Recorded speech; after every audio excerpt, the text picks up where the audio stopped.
Okay, Chris. I'm serious. One more chance? One more chance. Okay. How do we fix education? You know, it really doesn't take a genius, and you don't even have to do a bunch of focus groups about how to do this. If you want to fix it, one of the big ways to fix education, smaller schools, smaller classrooms. When everybody knows everybody, a whole bunch of things change. I mean, you look at schools now, and what are people worried about? They're worried about these, 4,000, 3,000, 2,500 student population schools. And there's gang activity in them, and there's cliques, and there are all these kind of things. And one of the biggest reasons is because people don't know each other. You're worried about racism, or you're worried about any kind of ism where kids get together and they're at odds with everybody else. You get in a school where everybody pretty much knows everybody, or even just recognizes everybody.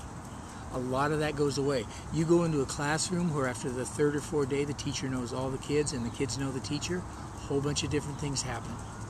So just to start off with, forget the technology. I mean, there's all kind of technology out there. There are all kind of things to use. But forget that. You get smaller schools, smaller classrooms, and education is going to start getting fixed. Then after you do that, you start saying, okay, what isn't working? Well, you look around. It's pretty easy. I mean, I go to schools all the time, and you'll have schools with adolescents, teenagers, and they start at 7:30 in the morning.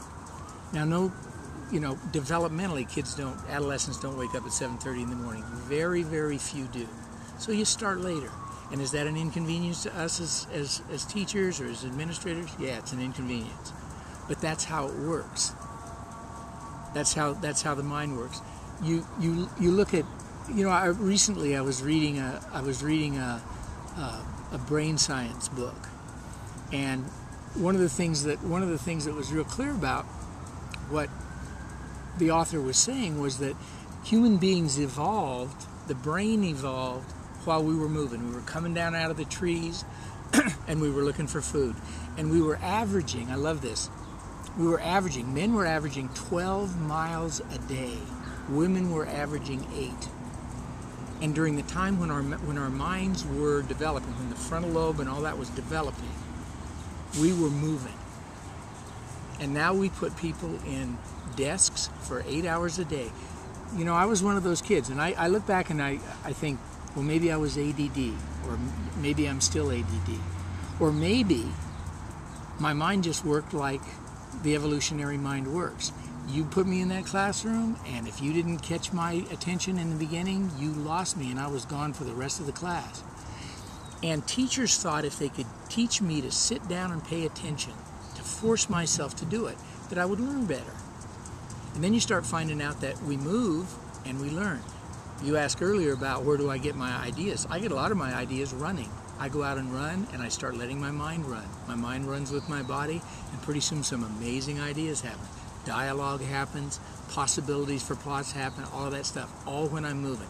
Then I come home and I put a little bit of it down, and then I start moving again. And I don't think I'm that unusual. And I think there are all kinds of learning styles.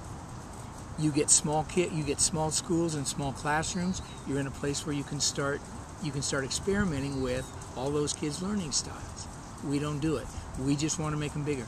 I saw the Tea Party the other day, and they decided that this stimulus stuff to save teachers' jobs and things like that. They actually said, we've hired too many teachers. We got to cut back. We got to cut back on teachers. If they get one teacher vote, that teacher should be fired. I mean, it's crazy.